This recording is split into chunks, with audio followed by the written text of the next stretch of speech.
Unsa man kahakong kanang usa ka ngilinging na urom o damgo nga nasinati sa usa ka tawo mga 2,000 og 500 katog ang milabay. Maudaya ang hingpit nga naglatid sa pagbangon og pagkahugno sa modernong Europa. Grabe no? I-imagine nga nakamata ka gikan sa usa ka pananawon. Nakakita ka og mga mangtas nga mananap nga mikawas gikan sa nag-alindasay nga dagat. Unya nahibal-ani mo nga kining katingad-anan nga mga simbolo, maudaya ang tukma nga kwan, blueprint sa linibo ka tuig na kasaysayan sa tao. Bitaw, mga gubat, mga imperyo ug ang pag-abuso sa gahom sa wala pa gani kini mahitabo. Karon atong tukyon ng usa ka teksto nga nangangakong gayud niyana. Kini ang kasinayanan sa karaan nga propeta nga si Daniel. Og dili lang kay basta damgo o tagna-tagna ni siya. Ang nakapahingay na niini mao ang mekanismo sa propesiya nga daw nagsubay sa usa ka padayon nga istorya. Usa ni kalaong nga pagtuki sa makadaot nga kinayahan sa absolutong gahom. Mao gyud, wala lang kini nagpakita og listahan sa mga hari, kundi ni nagpadayag kini kung ngano o giun sa pagkahugno sa mga dagkong imperyo tungod sa ilang kaugalingon ka mga sayop. Hangtod nga miresulta kini sa atong modernong politikanahon ug relihiyosong realidad karon. Sakto kaayo. Ug mao ka na ang atong pagatukyon karon. Sige, mainitong pag-abyabi kanimo nga nagpaminaw karon sa atong makuting pagtuki. Ang atong misyon alang nining higayuna mao ang pag-abli sa mga tinaguan sa propesiya sa Daniel Kapitulo 7. Ug atong gibasehan ang usa ka detalyado kaayo nga tinugdan nga nag-analysan sa mga propesiya sa Daniel ug pinadayag. Kini nga dokumento nagkonekta nining katingad-anan nga mga karaang simbolo sama sa mga mapintas nga mananap, mga pako ug mga sungay ngadto sa aktual nga mga panghitabo sa kasaysayan. Atong sutaon tunggiun sa pagtan-aw sa atong gigikanan ang dagan sa kasaysayan gayon sa Babylonia hangtod sa atong palahom karon. Sige, atong himay-himayon kini nga. Kadyot lang, sa dili pa ta mo ambak dito sa mga mananap. Ang teksto naghisgot nga kining mga mananap migawas gikan sa dako nga dagat samtang ang upat ka hangin nag-away. Mauna ang kuan usa ka importanteng detalye? Lagi, kung maghisgot kita og mga imperyo sa Middle East kanyadto, nganong dagat man ang gigamit nga simbolo? ug unsa man ang mga hangin. Kana ang unang yawi aron masabtan ang tibuok pananawon. Sa simbolismo sa Biblia, ang hangin wala nagpasabot og ordinaryong huyuhoy sa palibot, di ba? Alahi di ay iyang pasabot anak. Lahi gyud. Kung imong balikon ang ubang propeta sama ni Jeremias, ang hangin tinawo nga nagrepresenta sa panagbangi, politikahong kagulyang ug mga gubat. Og ang dagat, sama sa gipasabot sa basahon sa pinadayag, ang mga katubigan nagrepresenta sa bagang buot sa mga katawahan, mga nasod ug mga pinulungan. Nasabtan ako. Busa kung isagol nimo ang hangin o ang dagat, nagruhulagoy kini sa usa ka kalibutan nga ana sa gubot nga kahimtang. Maog yod. Gikan nining mga sibilisasyon nga nag-iyahay o ginawayay, dini mitumaw ang mga dagkong imperyo. Bale, gikan sa kagubot sa geopolitika adwano adoy mutunga nga usa ka dominanteng puwersa nga nagdala kanato sa unang mananapay. Gihulagway kini nga usa ka leyon nga anay mga pako sa agila. Ang imperyo sa Babylonia. Sakto, ang atong tinubdan ng ilaan iniisip ang Babylonia. Apan ang makapakurat dili ang iyang pagkaliyon, kundili ang sunod nga nahitabo. Naibot ang iyang mga pako, gipatindog ginisama sa usa ka tawo, ug gihatagan og kasing-kasing sa tao. Unsay pasabot niini? Kuwan man gud na ang leon ug ang agila mga simbolo sa kapaspas ug kusog. Tukma kaayo kining naghuluglay sa agresibong pagpanakop sa Babylonia, ubos kang Haring Nebuchadnezzar. Paspas kaayo sila mo atake ni atong panahon na, di ba? Paspas kaayo. Apan ang imperyo wala magpabilin nga ingon na ana. Ang pagkaibot sa mga pako ug ang paghatag sa kasing-kasing sa tao, nagpasabot sa pagkawala sa ilang kaisog. Sa dihang naangkon na nila ang tanang bahandi, nahimo silang kumpiyansa. Huna-huna aragod kini sama sa usa ka top tier nga sports car, di ba? Kanimo nga nagpaminaw. Sa sinugdanan, nagdahunob ang makina, paspas kaayo nga walay makaapas. Apan sa paglabay sa panahon, imbis nga i-maintain, gipasagdan lang, kay kumpiyansa na ang tag-iya. Sakto kaayo ng analogiya. Unya kalit lang, nawalan og puwersa ang makina. Lagi, nahimong hinay ug huyang tungod sa sobrang pagpatuyang sa luho sa ulahing mga tuig sa ilang paghari. Ang kahuyang naghimong kanila nga vulnerable. Tukma gayud. Ug sa kalibutan sa politika, kung ayo ko adani usa ka dako nga imperyo nga muhuyang, nagmugna kini og usak ka power vacuum o hawang sa gahom. Nga sigurado jud nga naay mupuli. Mao jud. Ug kanang hawang kanunay gayud kanang punon sa laing mas mapintas nga puwersa. Dinin na musulod ang ikaduhang mananap. Ang oso o bear nga niisa sa iyang usa ka kilid ug adungay tulo ka gusog sa iyang baba. Kining nga oso nagrepresentar sa imperyo sa Medo-Persia. Karon atong klaruhon, kay murag weird man. Ngano nga niisa man ang iyang usa ka kilid? Kuan ni siya nagpakita ni sa usa ka dili balanse nga alyansa. Ang imperyo gilangkuban man sa mga Mediano o mga Persiano, di ba? Duha ka grupo ang nag-usa. Lagi, bisan tuod ang mga Mediano maoy unang ning sikat, ang mga Persiano sa ulahi nahimong mas dominante ug maoy nagkontrol sa tibuok imperyo. Bali sila ang mas nibugat nga kilid. Og katong tulo ka gusok sa baba nga iyang ginakutkoy. Nagbasa ko sa atong gikanan ug kini nagrepresenta dayon sa tulo ka dagkong probinsya nga ilang gisakop para hingpit nga makontrol ang rehiyon. Ang Babylonia, Lydia ug Ehipto.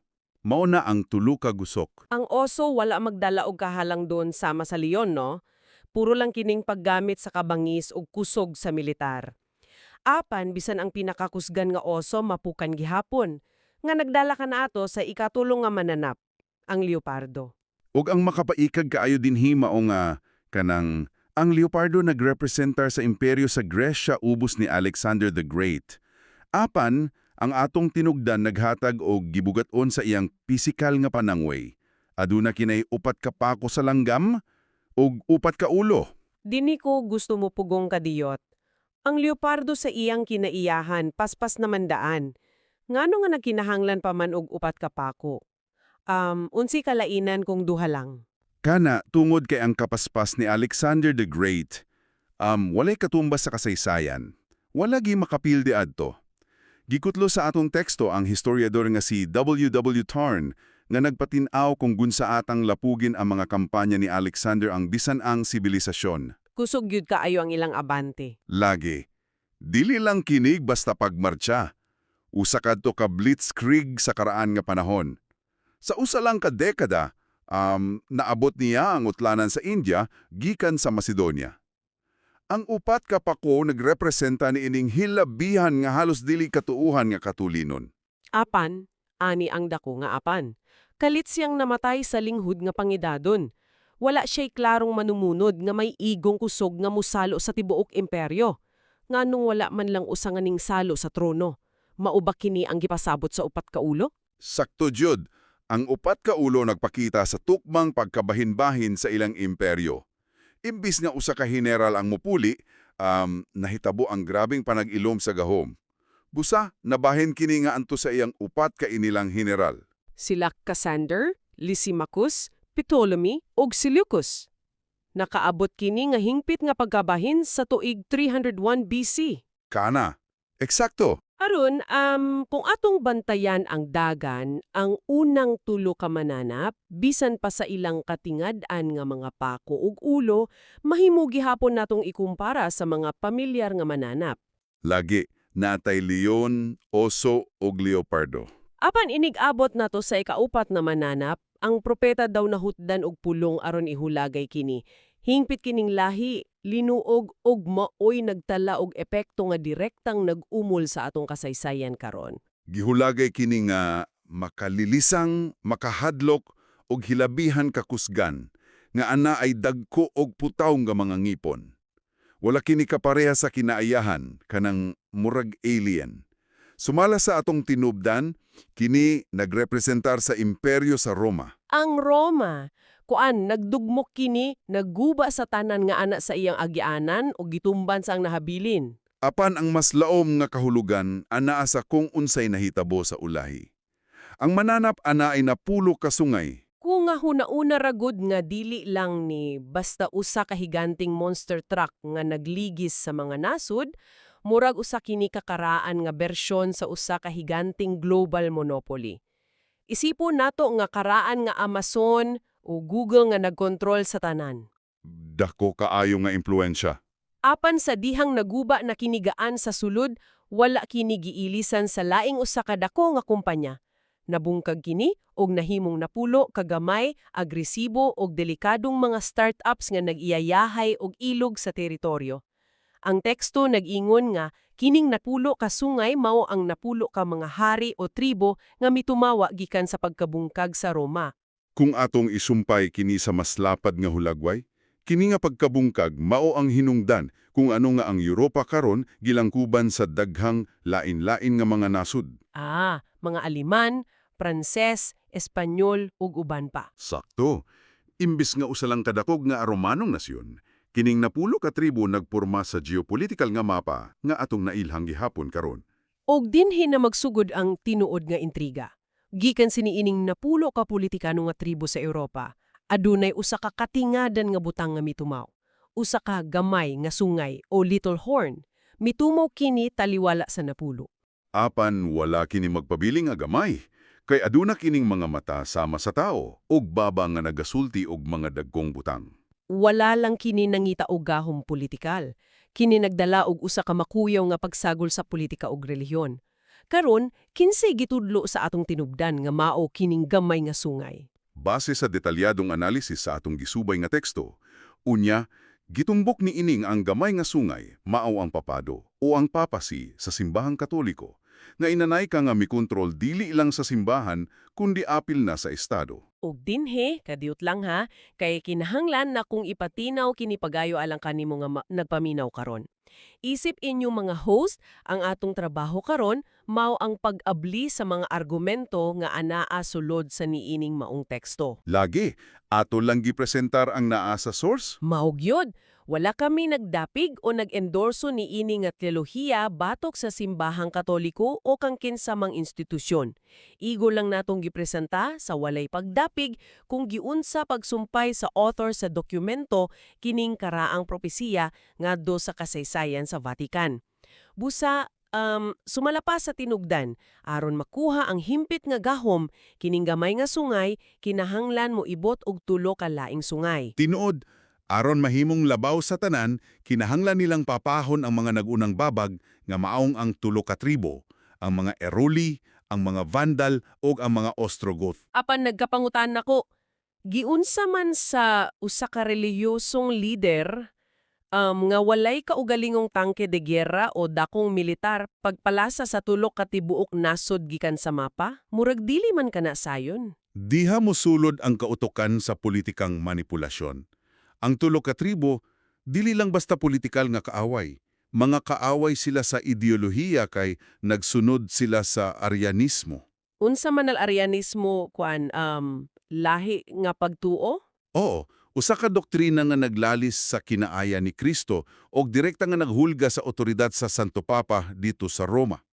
Tungod kay wala may kaugalingong dakong sundalo ang Papa, kaniyato, migamit ang simbahan sa impluensya ni ini aron kumbensihon ang emperor sa sidlakan nga si Justinian. Gigamit nila ang estado. Sakto.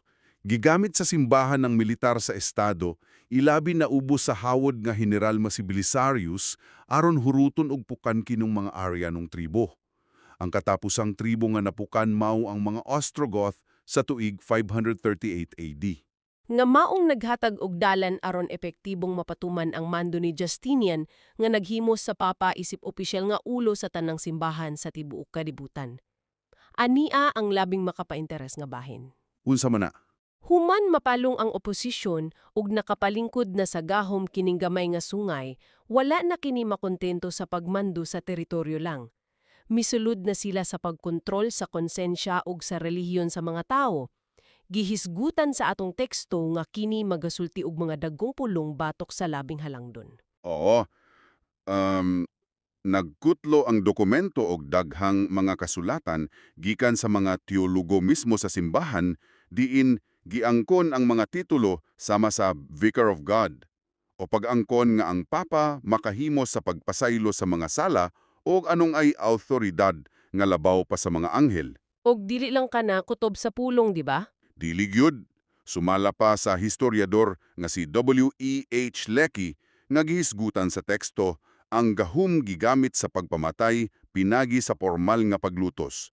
Ang Inquisition, diin milyon-milyong mga inosenteng tao nga wala mosunod sa doktrina sama sa mga Waldenses ug Albigenses ang gimassacre ubos sa ngalan sa relihiyon. Usa ka mangilingig nga yugto sa kasaysayan.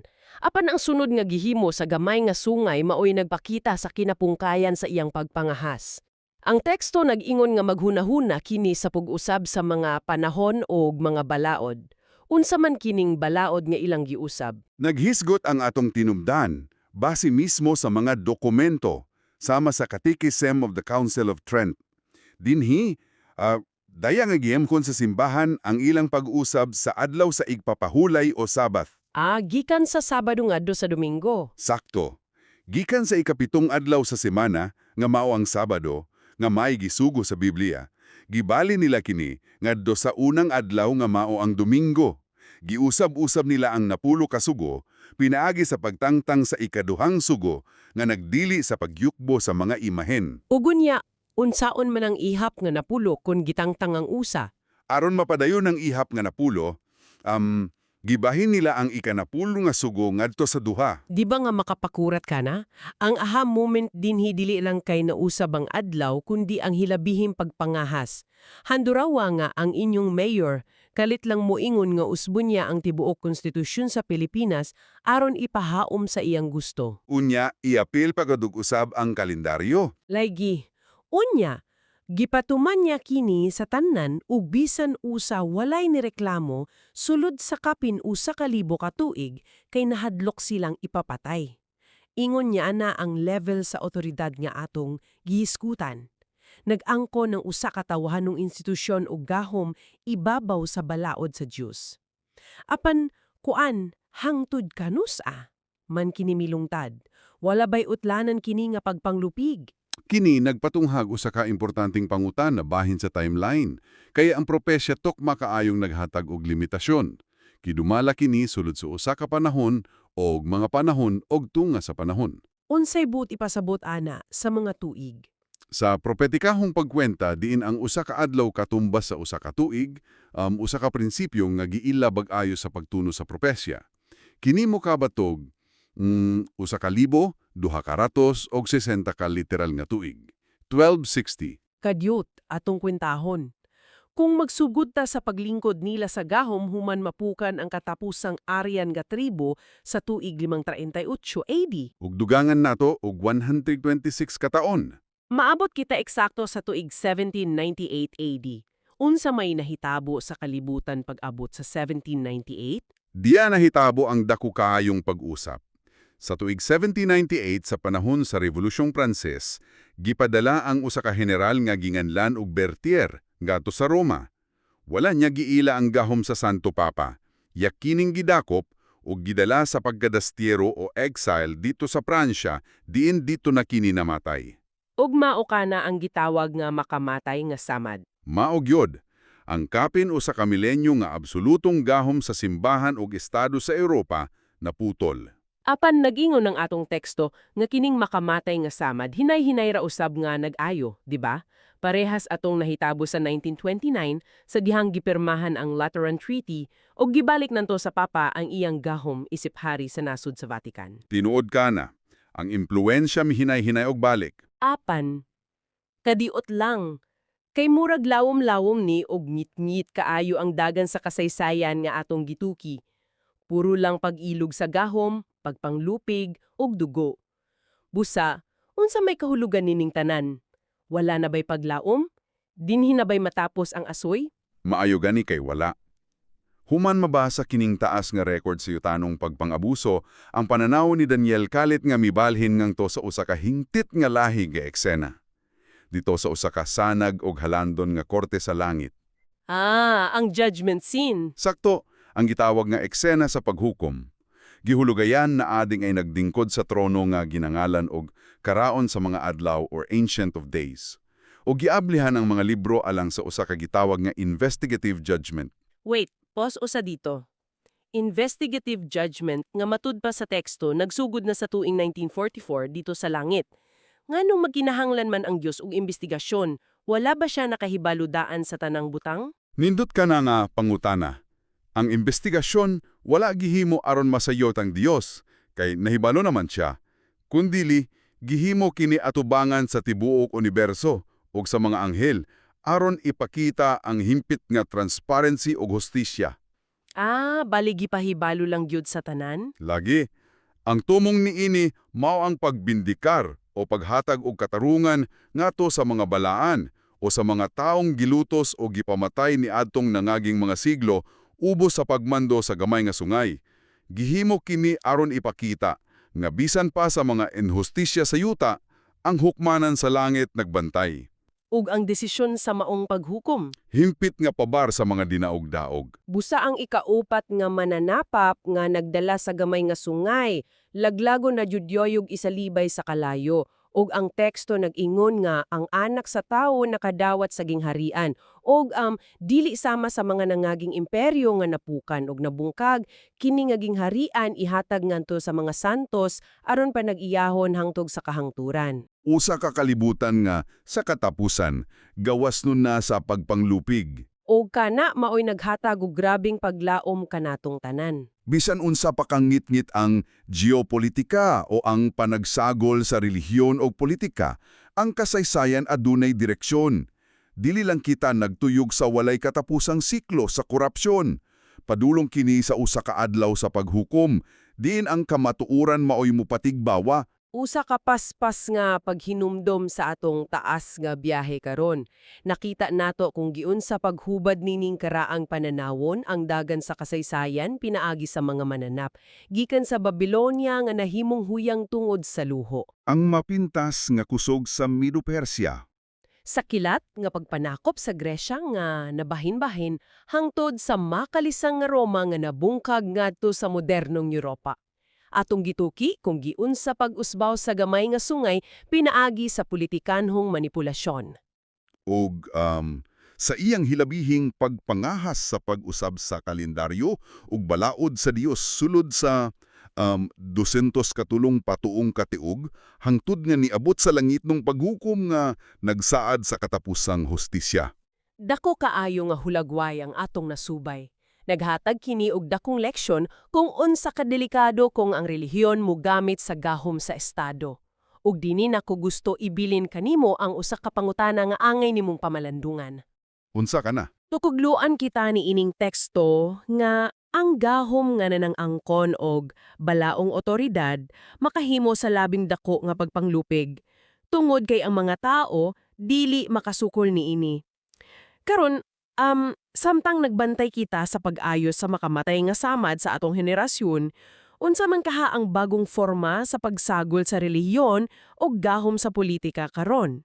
Usa ka maayong pangutana para sa atong modernong panahon. Sa atong modernong kalibutan, diin ang teknolohiya, social media, o mga algorithm mao'y nagdikta kung unsay atong tuan. Aduna ba kahay bagong bersyon sa usa ka gamay nga sungay nga hinay-hinay nga nag-usab sa atong pagsabot sa kamatuuran, sa moralidad, o sa atong kagawasan nga nagpahiyom lang kita o wala gani na to mabantayi? Kana, usa ka nakapangutana nga nagkinahanglan og lawong nga pag-usi sa atong palibot. Ug hinumdumi ang mga timaylan usahay, dili na naggamit og espada. Usahay, gigamit na nila ang impormasyon nga anaa mismo sa atong mga kamot. Ug diha nato tapuson ng atong makuting pagtuki alang karon. Daghang salamat sa imong paggahin og oras ug sa pagkuyog kanamo sa pagdiskubre ni ining makapahinghang nga connection tali sa karaang propesya ug sa kasaysayan sa atong kalibutan. Magkita-kita pag-usap sa sunod higayon.